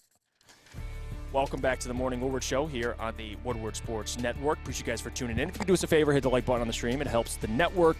It helps the show. It helps us. On top of that, don't forget you could find the show. You know, if you missed the show, you can catch it on any podcast platform you get your podcast. Morning Woodward Show, leave a 5-star review. You could even say, Jeff, stop glazing Stafford. I don't care. Just leave a 5-star review, and I'd much appreciate it. Let's get into a little bit more of Aiden and just CJ Gardner-Johnson because I'll start with the CJ stuff. Over the weekend, CJ had those comments, and I don't know if you saw him or not. You saw him, Sam Flannel? I did. Okay, you saw what he said about how he didn't want to be in a rotation, and he's officially back, and you see why he didn't want to be in a rotation. Interception first game back. He's one of their best players on defense, and he's at least we'll talk about defensive players. So look at his resume. Has one of the best resumes, if not the best resume. He has the most playoff success out of all these guys on defense. So if anyone has the right to talk, it's CJ Gardner-Johnson. It doesn't make him a bad teammate. I think it just speaks to how much he cares about the game. So I had no problem with what he said over the weekend. No problem at all. It just shows to me that he's a dog. He wants to play. And you're going to get players in the NFL that don't mind saying what's on their mind. And I don't hate that. He's a professional athlete at the highest level of the game. So, yes, zero issue. I loved it. And you saw it play out exactly how I thought it'd play out, which he played well. No one cares anymore. All right. To the shock of absolutely no one, I didn't mind what Easy said, and I had a little bit of issue with what CJ Gardner-Johnson said at the time, and that's why I respect Easy, because in a lot of ways we think similarly. We have ways of going about things to where you don't just like swallow the latest narrative. You want to ask questions, and to me, the thing that bothered me about those comments in particular, and I get it, the Lions went out and won, and CJ Gardner-Johnson made a play, is that when it comes to this team, the way that it's built, the way that it's always been run ever since Dan Campbell and Brad Holmes got there. And I'm not saying that CJ Gardner-Johnson is a me first guy. That's not what I'm saying. It's always been about the team. You know that, like, Amon-Ra St. Brown is not a me-first guy. He's not an ego guy. You look at the offensive line, guys like Penei Sewell, David Montgomery, Jahmyr Gibbs, Jared Goff, Aiden Hutchinson, Alex Anzalone, the way that some of their best players are, they are all about team success. You never see them complaining about touches or targets or how they played or anything like that. And even a guy who you think that I hate, Jameson Williams, is a guy that when he was not really producing, you didn't really hear a peep out of him, and when he wasn't producing, he was still going out there and showing effort and actually making some big blocks. And when he did produce and was asked about it, he almost always defaults to, I'm glad we won, we got the win. And those are the type of things that this Lions team is built on. The reality is that for much of the season, this team looked like it needed CJ Gardner-Johnson back in the worst way. And then who stepped up and emerged as a revelation like he was shot out of the cannon? One, Ife Melifonwu. There was a 2-game stretch after the Lions had lost to the Bears where the Lions needed a couple of wins where Ife Melifonwu was your best defensive player. And, of course, you've got Kirby Joseph, who's been there all year. Brian Branch, who, if you look at his stats, is a legitimate defensive rookie of the year candidate, and I think that there's a path. There should be a pathway to him winning it, although I don't think that he will. The safety room had gotten a little bit crowded, I will say. So the fact that CJ Gardner-Johnson might have to return into a rotation, I don't think there's anything wrong with that because he's been out the whole year. He's rusty. He played well in the last game, or at least he made a play. But I didn't like CJ Gardner-Johnson's comments. I had no problem with Easy pushing back on him. I did have a problem with the fan fan base who just wanted to put almost a hit out on Easy after that. It's CJ Gardner-Johnson is another one, guys, and I like what he does on the field, but I think a lot of you would let CJ Gardner-Johnson sleep with your wife, even though he's only played 3 games with the Detroit Lions. That's all I'm saying. You guys at some point during the year were saying, we got to resign this man. We have to resign this man no matter what. Based on what? He hasn't played this whole year, and I will never forgive him for being the archetype of the stupid ski masks that they lost that game and then they went out with them. So CJ Gardner-Johnson has not been my favorite person in Detroit. I'll say that. As long as he gets back on the field and plays well, I'm fine with it. But the way that the fans reacted to Easy, I thought was a disgrace. I'm sorry.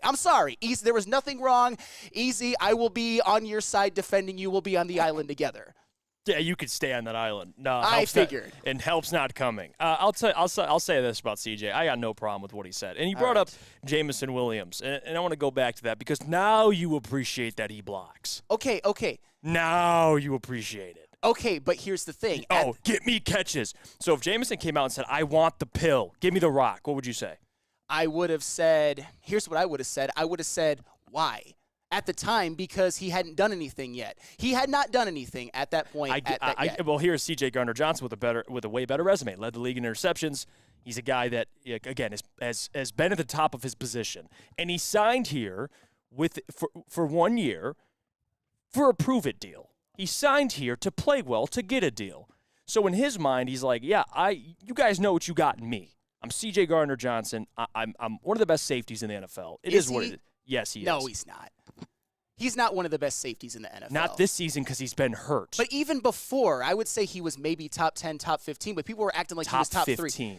Yes. I would say probably at the low end of top 10. And going into – and honestly, I'm not taking Iffy Melifonwu off the field. I'm not taking – there are people who are talking about – No one's asking you to take Iffy off the field. I was listening to the heavyweights, and there was some conversations with some callers, and I think with even Spencer at some point, although I don't want to slander him, of Brian Branch might be the one who has to see his snaps count being reduced. What did you see on Sunday? CJ Gardner-Johnson made a play.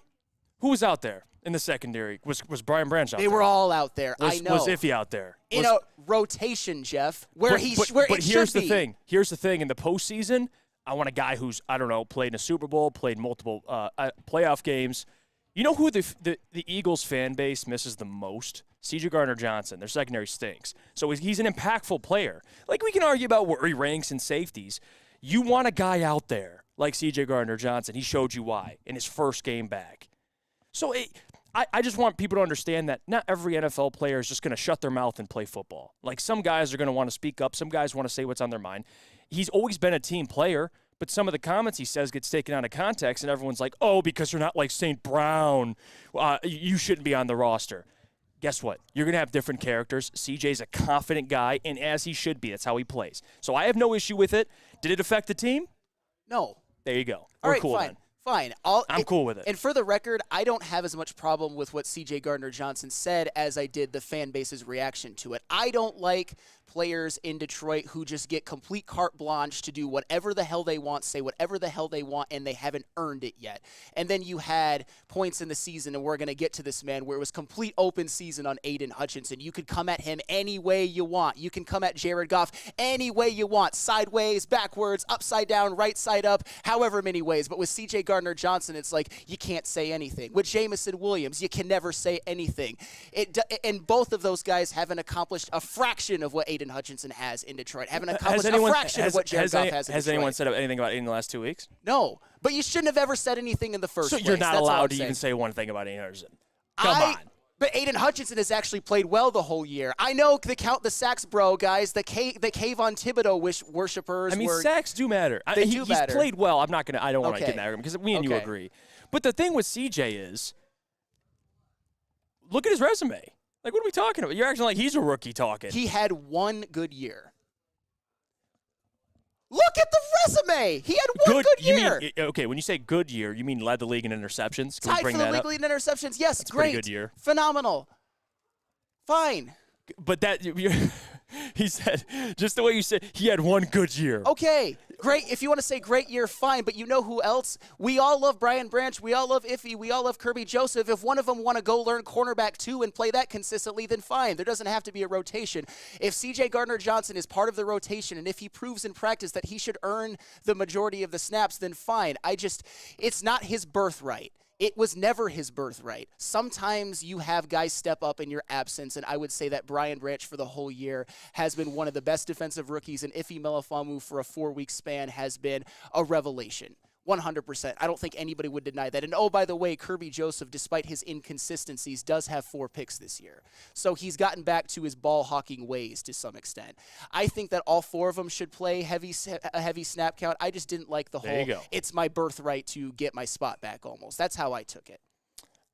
Joe Westfall says, so Jeff, do you think Bland is a great corner for Dallas? No, because I don't think interceptions mean everything, but if you get takeaways, of course you're good. Like, I'll accept that. But you remember Trayvon Diggs led the league in interceptions and gave up 1,000 yards receiving. So I think there's context there, but CJ had, 6 picks in 12 games? I'm not saying he had a bad I'm just saying, like, CJ is a guy who signed a 1-year deal here. If he talks, I'm cool with it. As long as it's not me. It seems like for a majority of this year, it's been we's on the sideline. Calling out Kirby Joseph, telling him what he could do better. Like, he doesn't have to do that. He could stay at home and say, F you guys, I'm chilling, eat some nachos and watch the game. Like, he's out there. He actually gives a damn.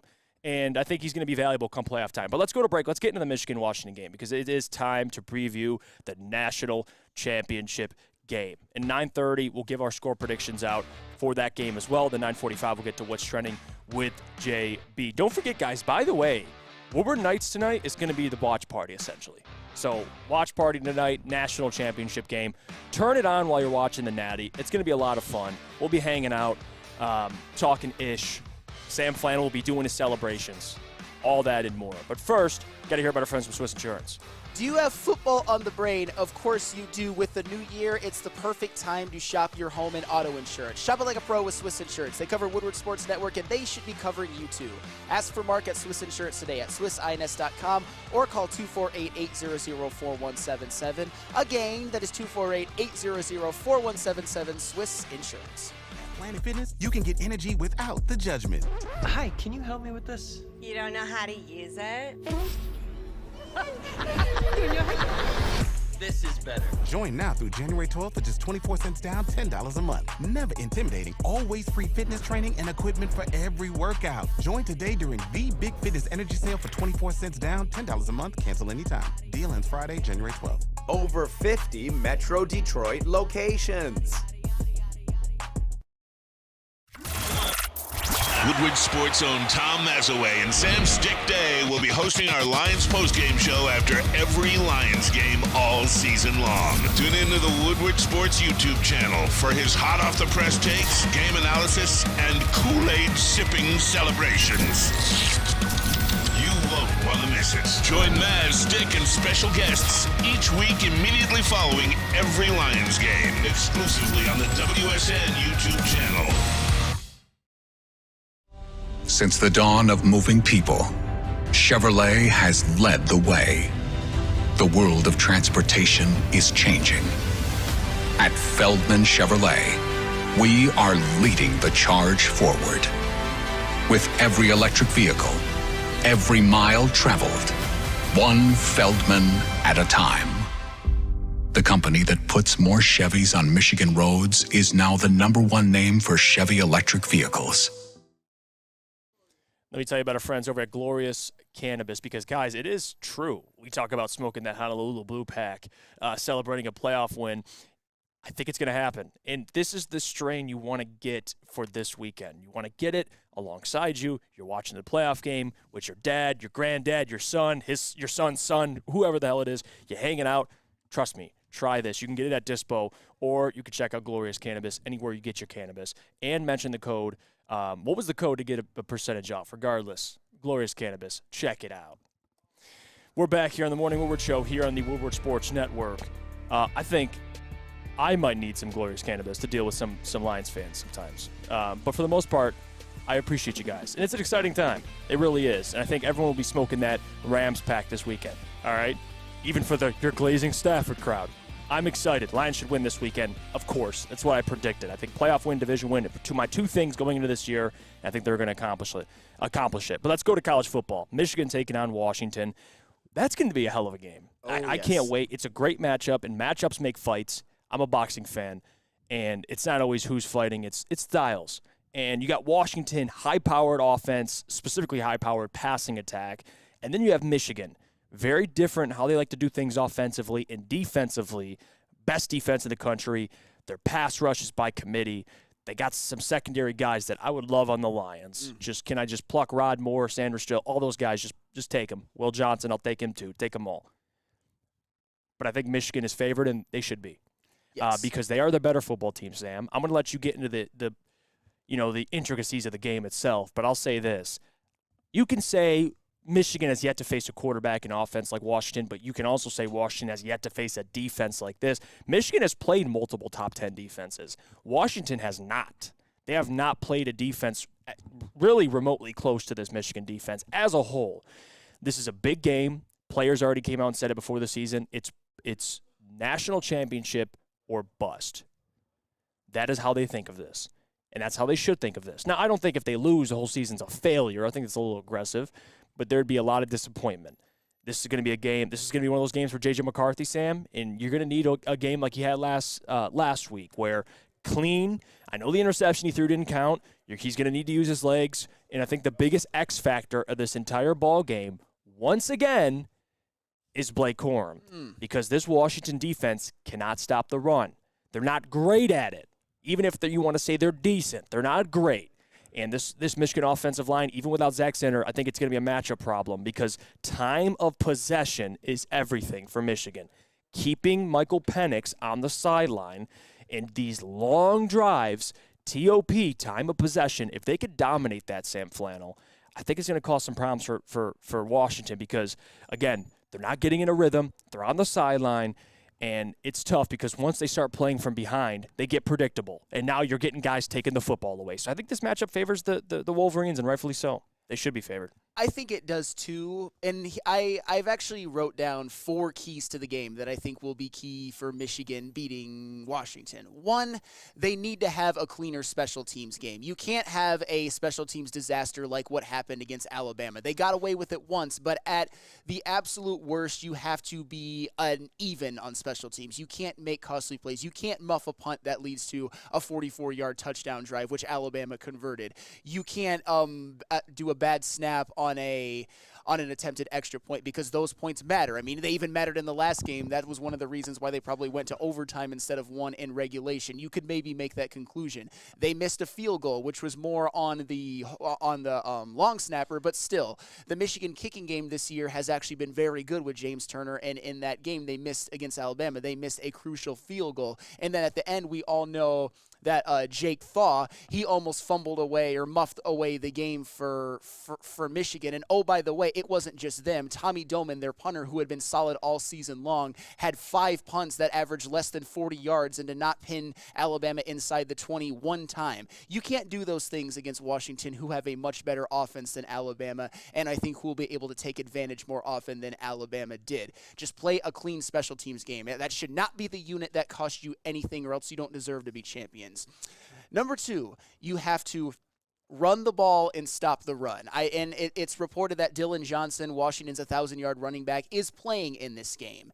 And you don't want Washington to have a balanced offensive attack, because if they can run the ball and Michigan can't key in on Michael Penix and pin their ears back, it could be right for a long day. And the thing that Michigan, I would say, one of their glaring weaknesses in the last game was, besides their special teams play, is they actually gave up a pretty good game to Jace McClellan, and Jalen Milroe made some scrambles, which obviously Jalen Milroe's a better runner than Michael Penix, but it was Jace McClellan went off as well. So you need to stop the run, and obviously Michigan needs to run the football. I think that this is the most obviously tough and physical team that Washington's defense will have faced. Not too many people on Washington's defense scare me besides Braylon Trice, their defensive end. But when it comes to running the football, Blake Corum needs to have a big day. He needs to just, and led by this offensive line, just demoralize the Washington defense, dominate time of possession, get those long sustained drives, and if they keep demoralizing them, if they keep wearing them down, that is where Blake Corum or maybe even Donovan Edwards, although I wouldn't count on it, but probably Blake Corum can pop a big one. One of my other keys is to get to Michael Penix and knock him around. Sack him, hit him, pressure him, force him out of the pocket, because Washington's offense, they have a great offensive line. They have a great quarterback. They have 3 great wide receivers. That is a tough task for any defense, including a defense like Michigan, who is loaded, who has talent at every single position. But I've told you before that Michigan doesn't have star defensive ends, but they go 4 deep at guys who at times can be terrors and who have 4.5 sacks or more. And then you have their defensive tackles, who I think are the best collection in the country. And their secondary, which has been great this year, I trust Will Johnson implicitly to, I would say, limit one of the receivers. But then you got Josh Wallace and Mikey Sanders still back there, who I like. But if Michael Penix has time to throw, at least one of the 3 Washington receivers will most likely be open. So you have to limit that as much as you can. Get to Michael Penix, put him on the ground a couple of times, and ideally turn him over once or twice by maybe creating a blindside sack fumble, or maybe Michael Penix throws an interception. We shall see. That is 100% key to the game. And my 4th and final key is J.J. McCarthy has to have a clean, efficient game. He doesn't have to be a star. If he does what he did in the Ohio State game, in which he threw for 148 yards but made some big plays, including the touchdown to Roman Wilson, made some big throws with his arms and some scrambles with his legs when they needed him the most, I think as long as Michigan plays their game otherwise, that will be all that they need for J.J. McCarthy to just play clean. I will say this, if J.J. McCarthy does not turn the football over, the Michigan wins this game. But I have an outside sort of a look out for this or don't be surprised if. And a lot of people might be surprised about what I'm about to say, and this isn't me glazing J.J. McCarthy. Don't be surprised if J.J. McCarthy outplays Michael Penix. It wouldn't shock me at all in just this one game, because this is not a great Washington defense. This is not a great Washington pass defense. It's near the bottom of the Pac-12. And I get it. Washington has played Caleb Williams. They played Bo Nix twice. They just played Quinn Ewers. They've played some damn good quarterbacks. But this pass defense as a whole has given up big games to Stanford, big games to a Cam Rising-less Utah, and or a big game to each of those, and a big game to the Cal quarterbacks. So that's, I think this is a secondary that can be torched, and it wouldn't shock me at all if J.J. McCarthy hits a few big plays. I'm not saying they're going to need it. I'm not saying that it's likely. I think Michigan will lean more on their run game, but don't be surprised for if this game J.J. McCarthy outplays Michael Penix and firmly cements himself into the first round of the NFL draft. What do you mean by that? I would say not to quote Drewski, but what do you mean by that? By like outplaying Michael Penix? Yes. What do you Let me want to have more passing yards. Okay, let me just say this. And probably more.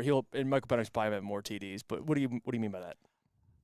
Michigan going up against Washington's defense is a different animal than Washington going up against Michigan's defense. I think that's more a product of that. I'm not saying JJ's better. I'm not saying that he projects to be better or has had a better year or will get drafted higher or anything like that.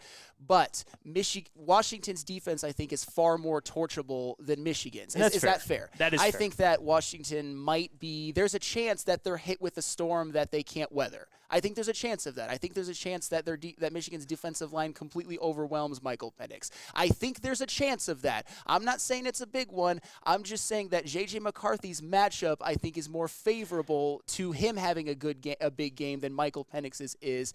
And if you want to define outplay, I think Michael Penix might actually be more likely to have a turnover or two than JJ. Just going up against this Michigan defense. And speaking of the Michigan defense, I think is another X factor defensively, and you could talk about the corners and the secondary. I'm going to go with the pass rush because this Washington offensive line and pass protection is really good. They are. They are one of the best in the country, this offensive line. And I think this pass rush for Michigan got home often against Alabama, but it's a different animal. Michael Penix, he's not even, as you would typically consider, a mobile quarterback. He likes to sit in the pocket. He's very calm. He goes through progressions and makes decisions quickly. But he still has gotten sacked half the times than JJ. So, and this Michigan offensive line is really good. Sure. So that's going to be the next key for me is you got to get home because the longer you have these they have multiple NFL receivers. I think you could argue probably 2 first-round picks, if not just one with Rome. That's going to be a problem. It's hard to stay in coverage for that long if you're not getting home. So that's going to be another X factor of this game itself. Let's go to break. When we get back, we'll give out our scores for the Natty tonight. And like I said, the watch party, Woodward Nights, it's intertwined. So tune in tonight. It'll be a lot of fun. Got to tell you about our friends over at Planet Fitness, though. Let me tell you about them. Planet Fitness, home of the judgment-free zone, where we mean anyone can feel comfortable and work on their fitness goals. At Planet Fitness, you'll experience a squeaky clean gym that has tons of equipment, full-body workout in just 30 minutes, and all memberships include fitness training. You'll get all this for just $10 a month, no commitment, no matter where you are. There's a Planet Fitness close by and thousands more throughout the world. Come to any Lady Jane's Haircuts for Men for an award-winning haircut experience from one of our talented stylists and register for a once-in-a-lifetime opportunity to win an all-expenses-paid suite for the 2024 NCAA tournament for you and 5 of your best buds. That's right, college basketball's most elite event. You and your 5 best friends just get to any Lady Jane's today for an award-winning haircut experience and automatically register to win the trip of your dreams. Lady Jane's Haircuts for Men, open 7 days a week. Walk in anytime. Lady Jane's, it's wicked awesome. Brace yourselves, Detroit. As the sun begins to set, 2 of Woodward Sports' brightest young stars will be taking the mic for a brand new show. Woodward Nights with Spooner and Broder. The dog days in Detroit are over, and the boys are unleashed. Join in on the banter and hop on the bandwagon of the #1 night show on the internet. Tune into the Woodward Sports YouTube channel every weeknight from 8 to 10 p.m. Woodward Nights with Spooner and Broder.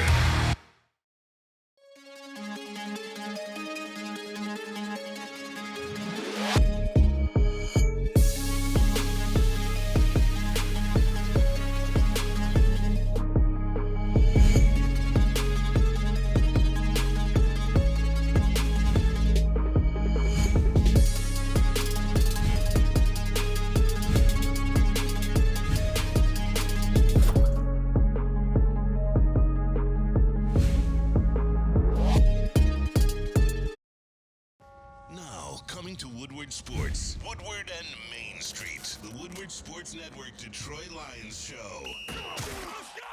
Catch Gabrielle D. Phillips, Matt Broder, and Terry Foster for all the latest news on your Detroit Lions every week. Only on the Woodward Sports Network YouTube channel and woodwardsports.com. Welcome back to the Morning Woodward Show here on the Woodward Sports Network, talking Michigan, Washington. Let's give out our score predictions, and then we'll get into what's running with JB, and then, of course, mailbag. So save your questions for 9:50 in the second hour, halfway through. Let's start with you, Sam. Give me your final score. How do you see it playing out tonight, and why is Michigan winning this football game? Because I expect nothing less from a man with a Michigan hoodie.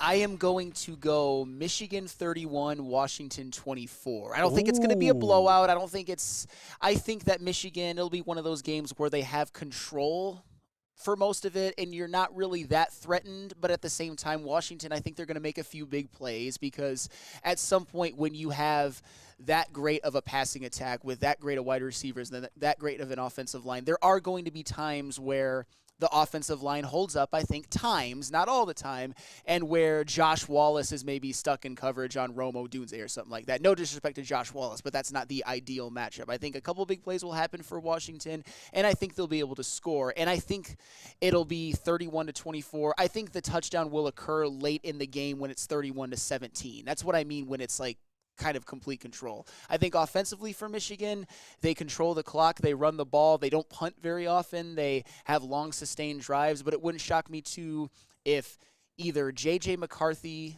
with throwing the football to Roman Wilson or Cornelius or somebody like that, or with Blake Corum. I think Michigan breaks at least one 50-plus yard touchdown big play, and I think how they get to 31.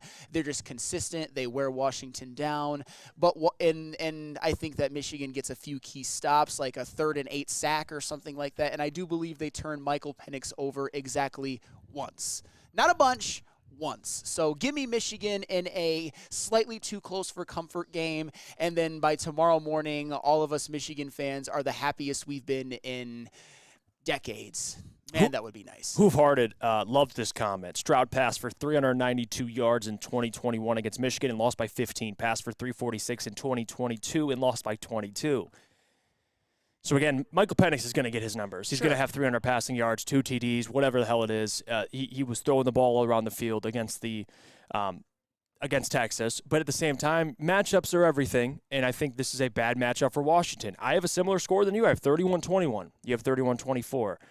You actually giving Washington a little more respect than I am. I just think Michigan's the better team. They're the more complete team. And, Washington,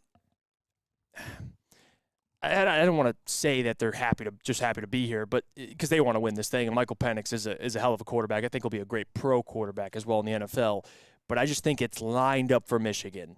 I mean, Jim's done a great job of this team mentality. It's us against the world, and I think that's going to come to fruition tonight. I think they're going to win and beat the Huskies. So give me the Wolverines 31-21, and tomorrow we're gonna have a fun show.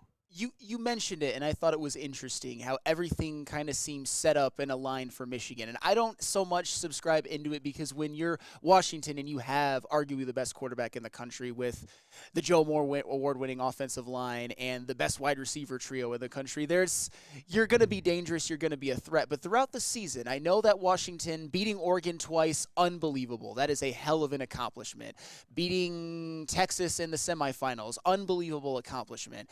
But Washington, as we've mentioned before, has been kind of flying close to the sun against some inferior teams like Washington State or Arizona State, who the reality is Washington has played a lot of close games, and they've won every single one of those close games. I'm not saying that they're the Minnesota Vikings of 2022. I think they're better than that, but I think this is almost what you would call a spot game for Michigan. It's one of those games where Washington will want to fly close to the sun, but Michigan just won't let them get away with that again, if that makes sense. They didn't blow teams out. They didn't really look dominant at too many times. It's just that every time when you thought that they were going to be done and they would fall, they would rise above. I don't think anybody predicted them to beat Oregon in the Pac-12 championship game. That was a hell of an impressive win.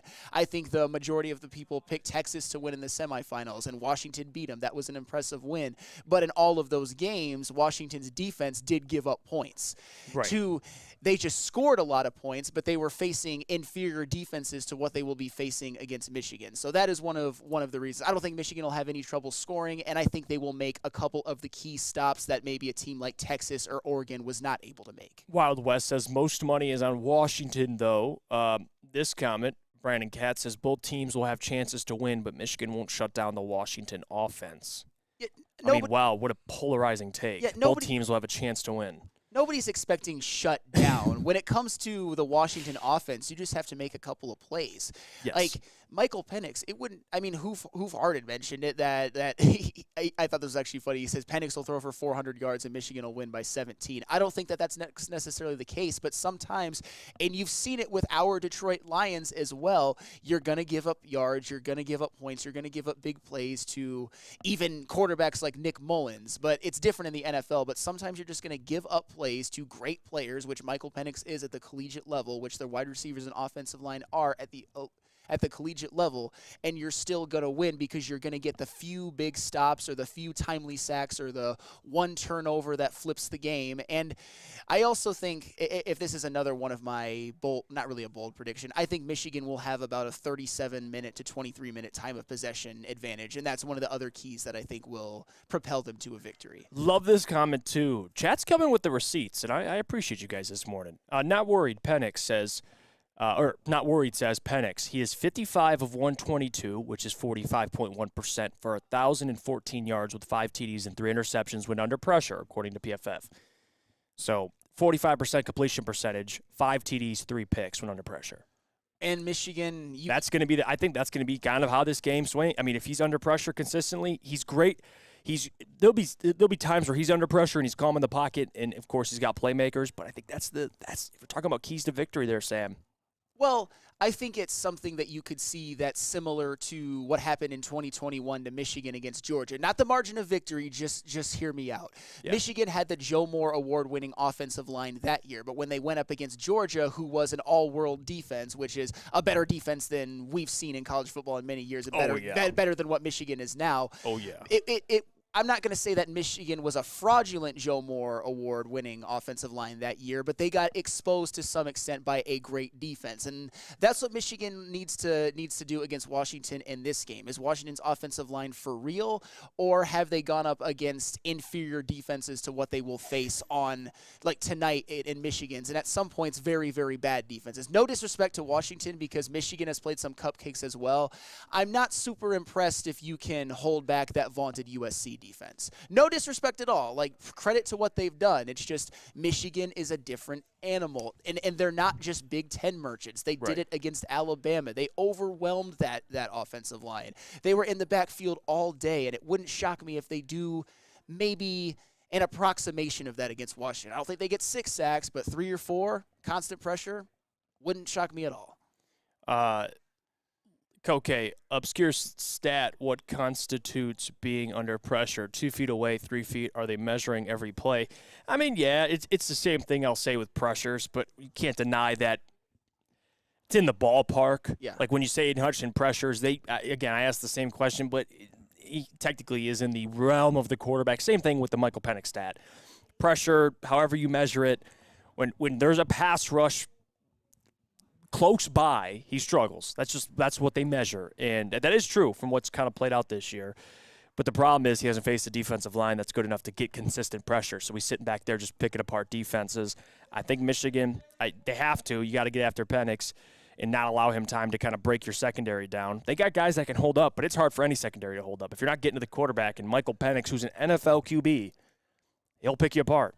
But, those secondary members, especially Will Johnson, I think Will Johnson is going to – I'm not going to say he's going to put anyone in a jail cell because he's facing some of the best receivers he's faced all year. He'll hold his own. He will 100% hold his own, will. and he can hold his own for a long time. I think it's up to what Josh Wallace and what Mike Sanderstill can do in conjunction with the pass rush not giving Michael Penix too much time to throw. Because Wallace and Sanderstill, they're damn good. I think Sanderstill projects more to be like a nickel corner in the NFL. But we'll just have to see if they can hold their own in their matchups. I think they can for a time. Not all day, though. Not all day, but few DBs can. Mm-hmm. Big Con 51, Sam, the design of the Washington offense is to get the ball out fast and neutralize pass rush. He's right. He's absolutely right.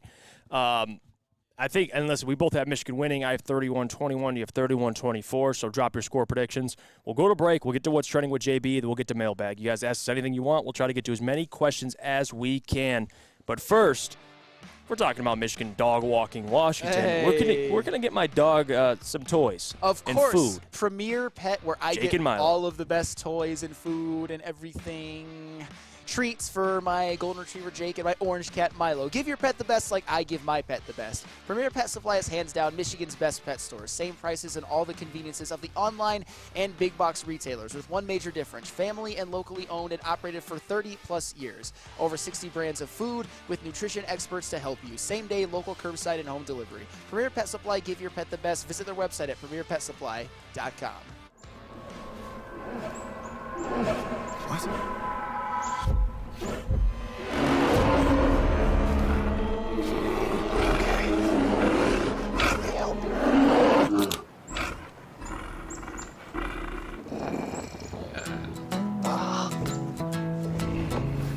Oh, yeah.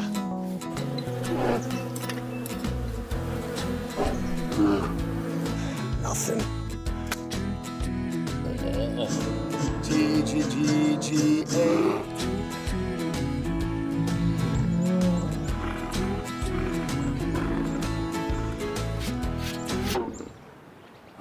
Oh, sorry, I forgot. There we go. Oh, cheers, buddy.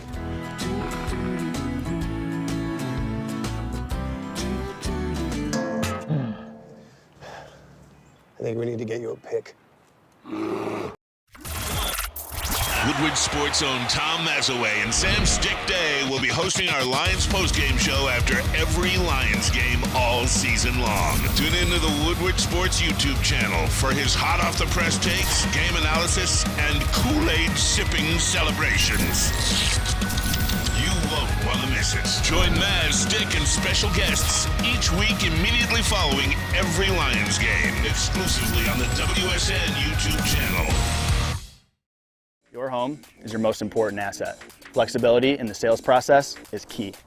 When you work with Mark White & Associates, you can cancel at any time, for any reason, without penalty. Speaking of flexibility, check this out. Who you work with matters. Hire the best broker in the game.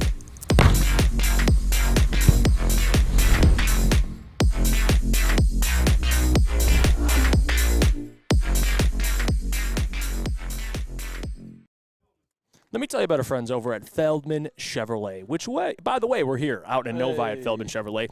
They got 18 locations, and there's a Feldman dealership in your backyard. Visit feldmanauto.com to find the location nearest to you, because since 1996, Feldman Automotive has been driven to provide a fast, convenient, first-class car buying experience called the Feldman Advantage. You can catch us, like we are here today, every other Monday at Feldman Chevrolet here in Novi to recap Lions wins. Hopefully, in 2 weeks, we can talk about a second-round playoff win, making our way to the NFC Championship game. Feldman Chevrolet, they took care of me. They could take care of you, too. All right, we're back. Morning Woodward Show, Woodward Sports Network. Thank you guys for tuning in. It is that time. Check your clocks, check your watches, whatever. Now it's just phones for the most part. JB, what do you got for us?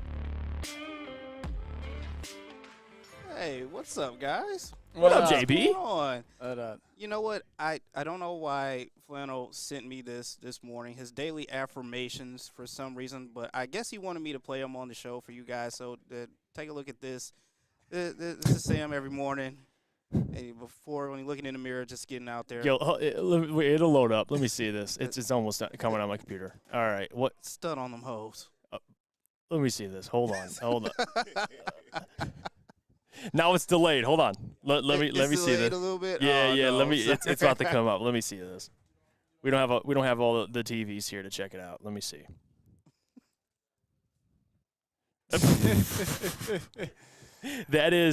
that. Sam, that's Sam in the morning. Yo, this morning of all mornings. Stud on this these hoes. morning definitely. But I want to play this video as well because this Michigan team is so proud of what they've accomplished so far that at the Rose Bowl they were actually taking pieces of the grass. So this is going to this team is so where they are at right now. And as the saying goes, those who stay will be champions. So hopefully that is true tonight for this team. And all I can say is, Sam, they better go out there, get the job done, because if not, tomorrow I'm coming in like Stephen A. Smith. How about them Cowboys? All right. So, Sam, what do you guys say? Just get the job done. Yeah, no, it's and you got to deal with Neil Rule. Which, it's not a fun one. The funny thing is the Rose Bowl is just, it's always a special place for Big Ten and Pac-12 used to be Pac-10 teams because that was the bowl game that they were contractually obligated to. Every year, no matter what, it was the Big Ten facing the Pac-10. And over the years, Michigan, especially under Bo Schembechler, didn't have a lot of success in Rose Bowls. So I'm not saying it's the end-all, be-all. The job is certainly not finished, but going to a Rose Bowl and winning, especially over an SEC opponent, the most dominant college football program over the past 15 years or so, it was a special moment, and I'm glad that the Michigan players appreciated it and appreciated the sentimentality of it because that is one of the things that college football is built on. Yes, I definitely agree with you. And also, I just want to give a huge shout-out to all the Lions fans that went out yesterday and basically took over Ford Field, making it so loud for Nick Mullins to not even hear anything. Everyone that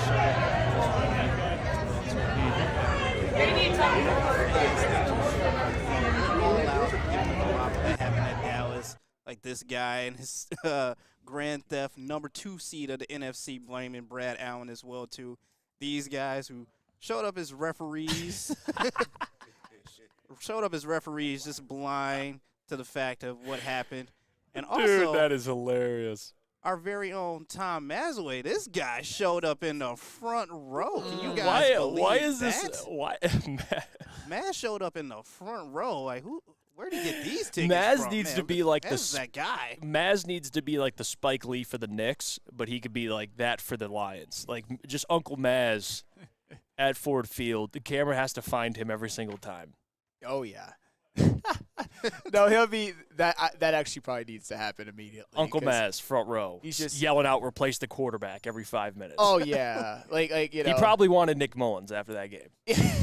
Like honestly, I wouldn't be surprised. I love Maz so much, but any quarterback has a good game. I know he was on the bring Baker Mayfield to Detroit in the offseason. For the record, Baker Mayfield had a good year. I can't even clown him for that, but it's just he's the ultimate worrywart fan too. I love it. I know that when Nick Mullins hit Justin Jefferson and Jordan Addison on those touchdown passes after the Lions had extended it to 14 and the Vikings cut it to 7 both times, that he was just a nervous wreck. I can only imagine. Oh, definitely. Yeah, Ermanni was out there, right? Yeah. I think they sat in the same row. I think Ermanni was there, Yeah, too. I think they were in the same row or somewhere around in the same vicinity as well, too. But before we get out of here, I do have to give out an apology right now to Jake Browning. I'm sorry. I was unfamiliar with your game. I was unfamiliar with your game. I do apologize about the Jake Browning. You know. Yeah, But, JBG. You see what he said? And he was talking his ish after the game too. Did you see that? No. What he say? He was like, "I'm a starter in this league. Like I'm that guy. I know Easy love that. Jake Burr, because Easy believes that Jake Browning can just take over just for Joe Burrow and do the exact same thing. But that's a whole nother thing to get into. I mean, hey, Jake Browning, he's got Riz. He's got Riz. You know that I've always been on the train of Joe Burrow is a great quarterback, but a little overrated. His clutch factor is very overrated.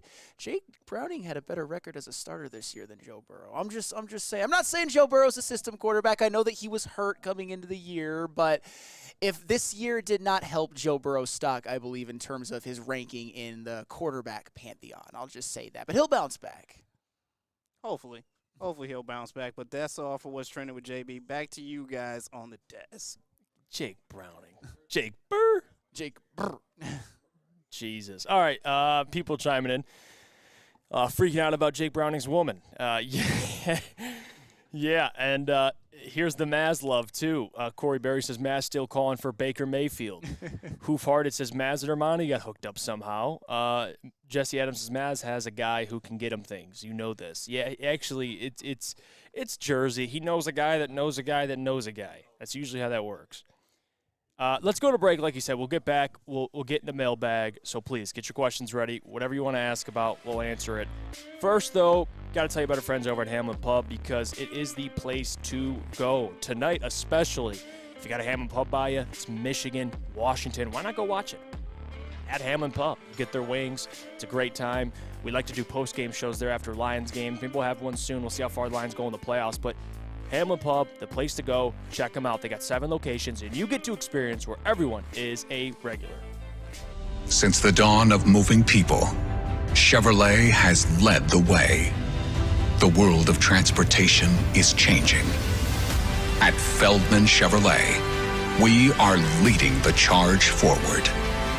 With every electric vehicle, every mile traveled, one Feldman at a time. The company that puts more Chevys on Michigan roads is now the #1 name for Chevy electric vehicles. Now, coming to Woodward Sports, Woodward and Main Street, the Woodward Sports Network Detroit Lions show. Catch Gabrielle D. Phillips, Matt Broder, and Terry Foster for all the latest news on your Detroit Lions every week. Only on the Woodward Sports Network YouTube channel and woodwardsports.com. At Planet Fitness, you can get energy without the judgment. Hi, can you help me with this? You don't know how to use it? This is better. Join now through January 12th for just 24 cents down, $10 a month. Never intimidating, always free fitness training and equipment for every workout. Join today during the Big Fitness Energy Sale for 24 cents down, $10 a month, cancel anytime. Deal ends Friday, January 12th. Over 50 Metro Detroit locations. Join Woodward Sports and Long Drink live this Sunday for the official VIP Lions tailgate party. It's at Eastern Market and Shed number 5, and it is going to be a bash. I'm not exactly sure what they're doing for the playoff game, but I'm sure they are doing something, and it is a Sunday night game, so I bet it would start at around 5:30-ish. The official Lions tailgate is back and better than ever. How would you like to pregame it with Woodward Sports and be treated like a VIP? Food, beverages, and entertainment all included. Get your tickets online today at bullseyeeventgroup.com or win some from Woodward Sports today. Just subscribe to our YouTube, follow us on IG, and direct message Lions VIP. Yeah, be careful. We don't want you to die. I mean, you could. Oh, though. yeah. Anything can happen. Little slip. But Bullseye, yeah, it is the place to be. They were down there yesterday. It was packed, they said. I mean, people were getting lit. I can't imagine how it's going to be this weekend for the playoff game. Let's get into some of these comments. Let's see the first one. And this is more just a statement. Eric Allen, my guy. Sam just hates on Burrow because he beat his boy Mahomes when he wasn't able to beat him off. Wait, whoa. I think Sam is just jealous over that. Wait, let me reread that. Sam just hates on Burrow because he beat his boy Mahomes when he wasn't able to beat him off. What? Okay. Yeah, just take that for what it said, Eric Allen. I don't know. And by the way, Eric Allen, were you in a coma last year in the AFC Championship game? Whoa. Burrowhead is dead. That is not a narrative anymore. It doesn't exist. It's like fairy dust. It hasn't landed. Come on now. The reason I get irritated with Joe Burrow. It is now Allen head. And and like I said, I hate to do this if we're going to do this and be fair because I'm all about fairness. Ford Field is Geno Smith Field. Just saying. You could even call it Jordan Love Field this year. He's got one. I know. Okay. And thanks to Carson Wentz, he didn't get – there won't be a chance of that. Eric Allen says, Jeff, you read that right. All right, Eric. Hey. Okay. It's interesting. Hey, love the comment. All right, let's get to another one. Edward O'Neill says, mailbag, thoughts on a stat for Sam, NFC 3 seed, hasn't won a game since 2017. Why do you got to do that? Here's a stat for you, Edward O'Neill. Teams that rest their players, I think, win the playoff game the next week about 35% of the time. Teams that don't rest their players win over 50%.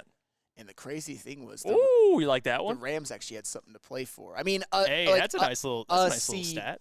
Ranking, and they still were able to get the win, but still, I don't put any credence, obviously, into any of that. Although that whole stupid waxing gibbous thing on Thanksgiving, that came true. But I think the reality is, if the Lions lose this game, it's I wouldn't say a disaster, but it's highly disappointing. Just go out and win by any means necessary, and I think we will all be able to call this a successful season, and even more may come.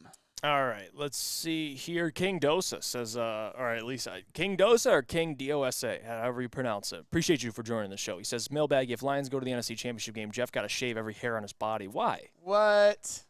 Why? Why are you doing me like that, King? Why do I got to look like feral? Why do I got to look like an animal? Like I'm some...